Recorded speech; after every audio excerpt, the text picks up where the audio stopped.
Chelsea are trying to get their businesses on time. That way, it's going to allow the new manager Enzo Maresca to work with the team in pre-season and start cooking next season. No time to waste. It's better to be faster than slower.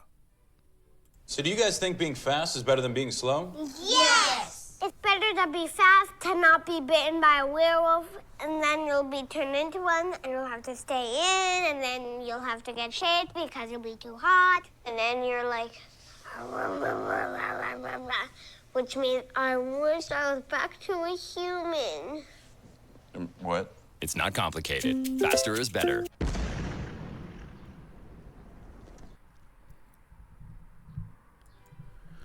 Pochettino finally speaks out, and he said on Instagram, the experiences of this season and big improvement we saw, I hope will only make the players stronger for the future.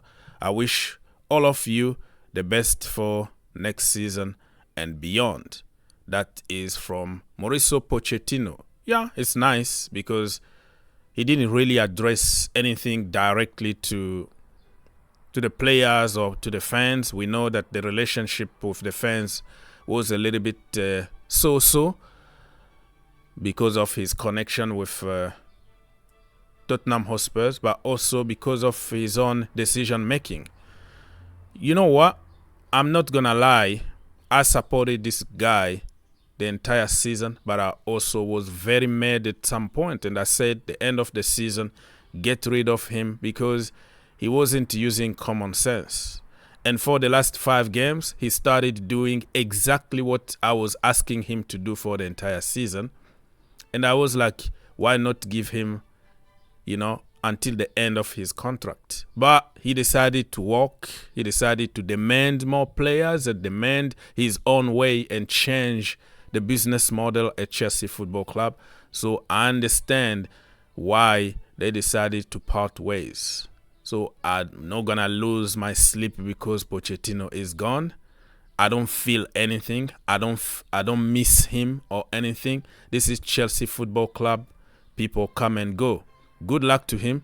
I think he's trying to save himself, trying to save his next career by trying to look like he's the savior. He's not the savior. He put us in that situation. I understand injuries, the lack of experience, young team, and all the good stuff.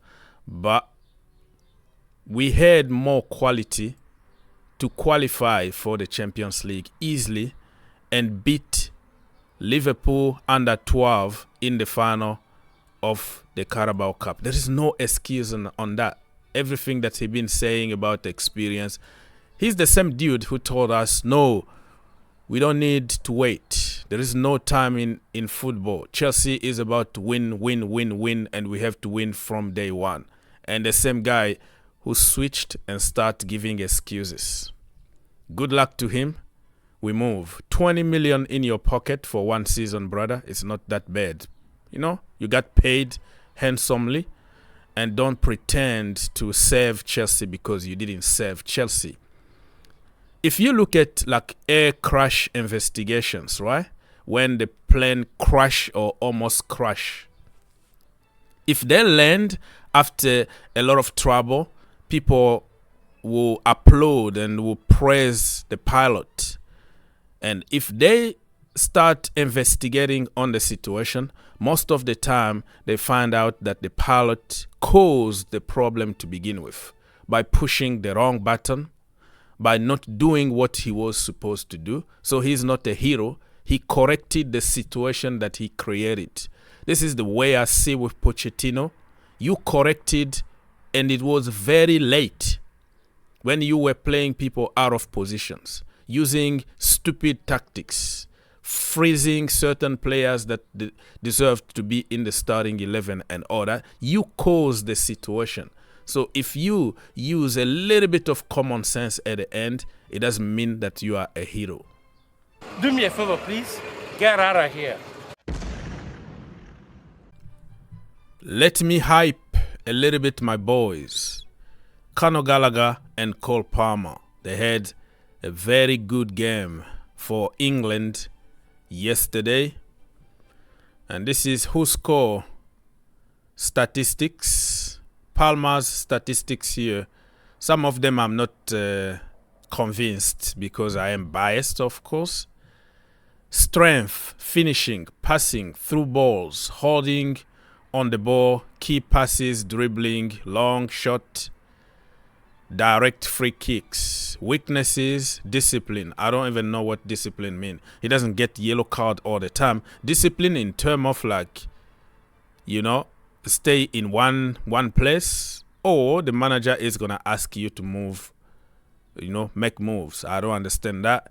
Aerial duel, I understand that he's not good heading or dominating his area in terms of, putting tackles and all that. Area duel, crossing, defensive contribution. Defensive contribution is not only putting tackles and running and, committing fouls and whatever, but by moving, by doing what you got to do, you keep defenders kind of busy and you defend in your own way.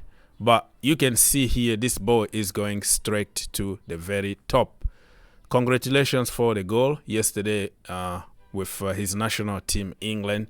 Always cool and always nice to see. Conor Gallagher also had a hell of a game, depending on the person who is commenting on it. The skills that he did yesterday during that game, if it was Enzo Fernandez, Moises Caicedo, Badiashile, or any guy that we spent 125 million on it, it was going to be headlines everywhere and thousands of compilation videos and say 200 million is just a bargain. Look at this. It just takes one trick for a foreigner player to get all the credit in the world. But for Gallagher, he can do 99 times the same trick. He's not going to get credit. People are going to just remember that bad pass. He passed backward or sideways. That's what counts. Everything positive doesn't count. That's how evil works in this community. And I'm sick and tired of discriminations. And it need to stop. We have to love our players the same. We are lucky to have Gallagher. We are lucky to have Trevor Chalobah. We are lucky to have Cobham.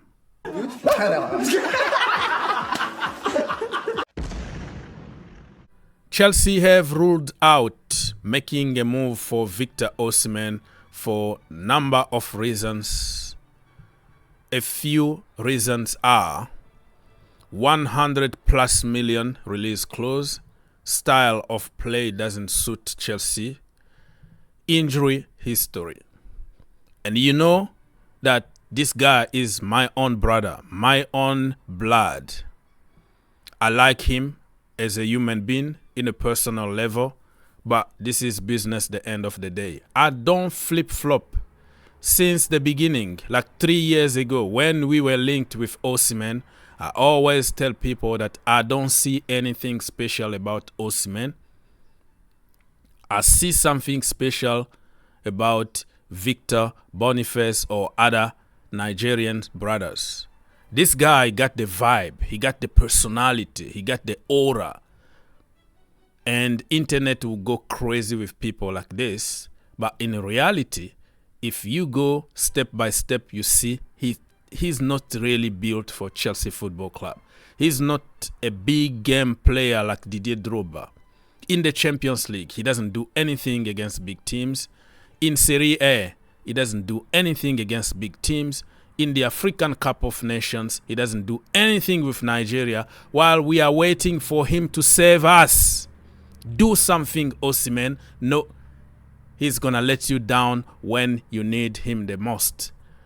His playing style doesn't suit Chelsea. I've been saying it for 3 years. Some people told me that I was a hater or whatever. No, I don't hate him. This is my own brother. But at the end of the day, it's about business. It's about Chelsea Football Club. So I'm so glad that I've been vindicated finally somebody saw it in the office that this guy is not going to suit Chelsea Football Club. He might suit Arsenal, PSG, because those teams are already complete teams. They are ready to kill. They are ready to win. But you coming to a young team like Chelsea Football Club and expectations are very high because your price was 100 plus million. You are under pressure from day one to score 30 goals a season. Not gonna work for Chelsea. Maresca's style doesn't suit Osimhen, but he's gonna have a great career somewhere else. Good luck to him. Wait a minute.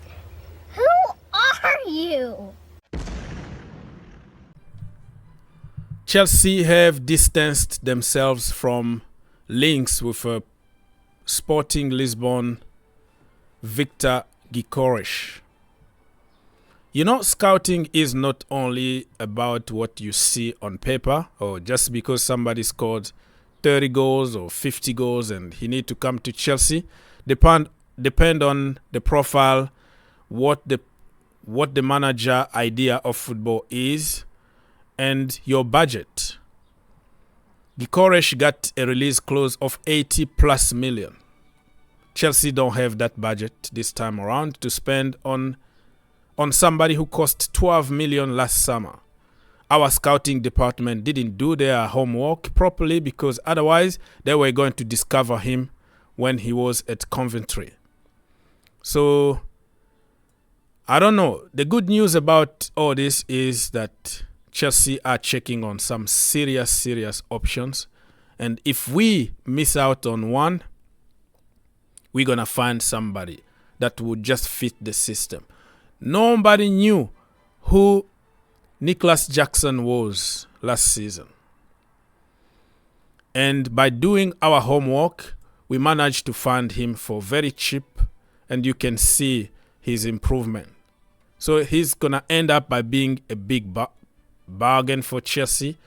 So don't worry if we miss out on big names like Gyokeres, Osimhen, and all the good names. Good names doesn't mean necessarily good players. They might be good players for a certain team, a certain system, a certain manager, and they might flop at Chelsea Football Club. So it's all good for me. Another one. Another player that's been ruled out by Chelsea Football Club is Ivan Toney from Brentford.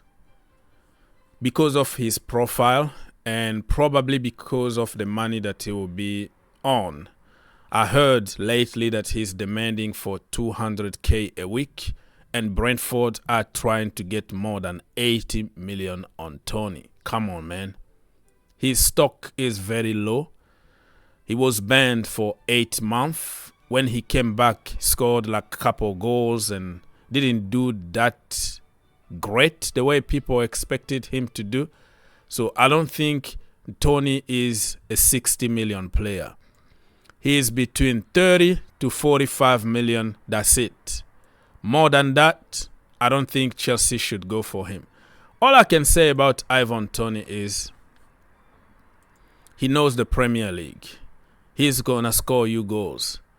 The profile might not fit what Enzo Maresca is doing, but sometimes you have to go against your principles.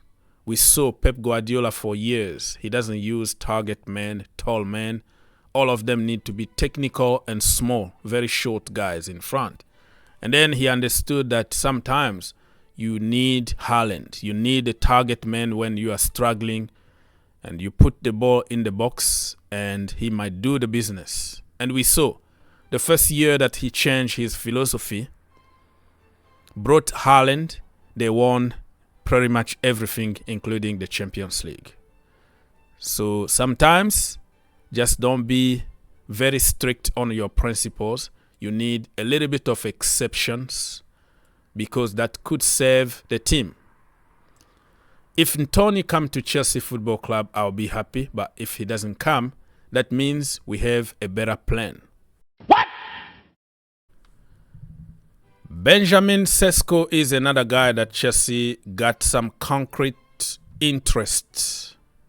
This news been there for the last 2 years. There is nothing new. It's the same recycling news every single day because we have to find something to feed people on social media. Before even he moved to RB Leipzig, Chelsea wanted him. But for some reason, they didn't get him. This is the profile that I like. I really want Chelsea to sign this guy. 20 years old. He's going to be 21 very soon. He fit everything. He dropped in the midfield, tried to participate to the game, and he's defensively amazing. He wins everything in the air because he's tall. He's like 6'6", offensively solid, defensively solid, probably not scoring 1,000 goals like Erling Haaland, but I tell you what, when this guy is like 23, 24 years old, he's going to be unstoppable. At the moment, looks like Arsenal are in pole position to sign him, but Arsenal been in pole position for many, many players, and at the end, Chelsea get them. I hope this is the case. But from the player perspective, if he has to choose the Champions League with Arsenal and Europa Conference League with Chelsea, he's going to go to Arsenal. But if Chelsea already prepare everything and been talking to his camp for years and he want to be loyal, he might choose Chelsea Football Club for the relationship that we already established previously. And London is blue, my brother. Come to Chelsea. Don't go to Arsenal. They're not going to win anything next season. Chelsea are going to fight for the Premier League. They're going to win the Conference League. And they're going to win the FA Cup. So come to the blue side of London. Otherwise, you're going to be signing for a club that are very good on paper, but not winning anything. You hear me? It's an absolute disgrace. Chelsea like Olise, Eze, Nico Williams, and have admiration for Evan Ferguson and Benjamin Sesko. Wow, we are very busy people. We are cooking behind closed doors. We've been linked with everybody under the sun. Some of them are just fake links because agent would try to push their client and all that. We all know how it works. But it looks like Chelsea are very, very serious. And especially when it comes to number 9. We already talked about Sesko, and Nico Williams just kind of disappeared in the last few weeks at least. But we were heavily linked with him at the end of last season. He's gonna cost around 50 million, but also he's been linked with other teams. So let's wait and see what's gonna happen. Evan Ferguson from Brighton. Many Chelsea fans don't want to hear anything associated with Brighton because how they scammed us for years with Graham Potter and Marc Cucurella and Robert Sanchez, blah, blah, blah, blah. They took a lot of money from us, and people don't want to hear anything that has to do with Brighton. But I tell you what, they are a selling club. If they have good players and Chelsea got money, the business will continue. He also got a very good profile that I like. My only problem I have now is like, how about the youngsters that we spent money on? We haven't seen anything from David Washington, and I'm not telling you that he's better than Ferguson. But the reason why Ferguson is good because he was given a chance. He was trusted by somebody. Somebody put effort and money to try to help him develop. But at Chelsea, you buy a player, you bench him forever. How do you expect him to develop? It's not going to happen, right? So, and we have also Whisper Richard. The same age, 18 years old for Richard, 18 years old for Benson Basto. Basto is like 19 or 20 already, and Washington is 18. But we don't just give them a chance. How do you expect them to develop? He got a very good profile, handful guy. I'm talking about Evan Ferguson here. But he been given a chance to play week in, week out, allowed to make mistakes and learn from those mistakes. If you don't make mistakes in football, you don't improve. You will never improve, my friends. That's the way football works. So let me know, what do you think if you have to choose between Evan Ferguson and Benjamin Sesko? For me, I will go for Sesko, for sure. But Ferguson is a very interesting one.